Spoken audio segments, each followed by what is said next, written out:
7 things I personally don't spend money on as a millennial girl who built a 7-figure net worth, all from investing in the stock market. I'm definitely not saying these things are bad. These are just areas where I personally realized spending more money didn't actually make me happier. 1, I don't get my nails done.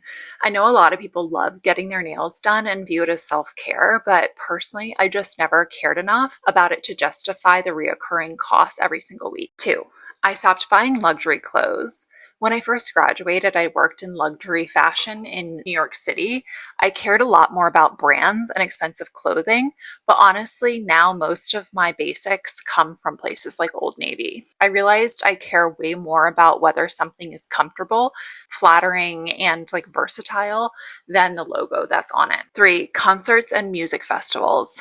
I completely understand why other people love them, but I personally just never enjoyed huge crowds or loud environments enough for the price to feel worth it. A lot of pink tax products, this may be TMI, but like I use Old Spice deodorant instead of women's deodorants because it's usually cheaper and honestly works better for me. I think sometimes products are marketed differently towards women and end up costing more for basically the same thing. Expensive headphones. I still don't own AirPods. I really just buy the inexpensive pink headphones off of Amazon, and they worked perfectly fine for me. Next, luxury cars. I drive a 2016 Honda CR-V with like 120,000 miles on it. I've driven this car across country when I moved from San Francisco to DC, which definitely contributed to the mileage, but I plan on driving this car until it hits 200,000 miles or completely breaks down on me. Honestly, I couldn't recommend this car enough, and since it still drives so well,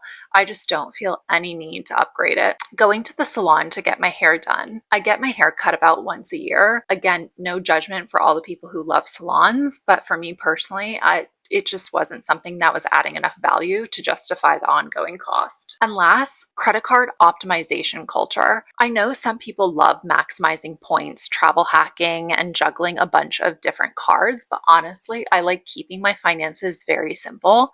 I only have 2 credit cards and both are simple cashback cards. For me personally, I'd rather focus my energy on growing my income and investments than trying to optimize every single purchase for points. I think one of the biggest misconceptions about building wealth is that financially responsible people never spend money. That's not true at all. I spend money on things I genuinely value. I just try to cut spending in areas that don't meaningfully improve my life so I can invest more into the things that I actually do care about.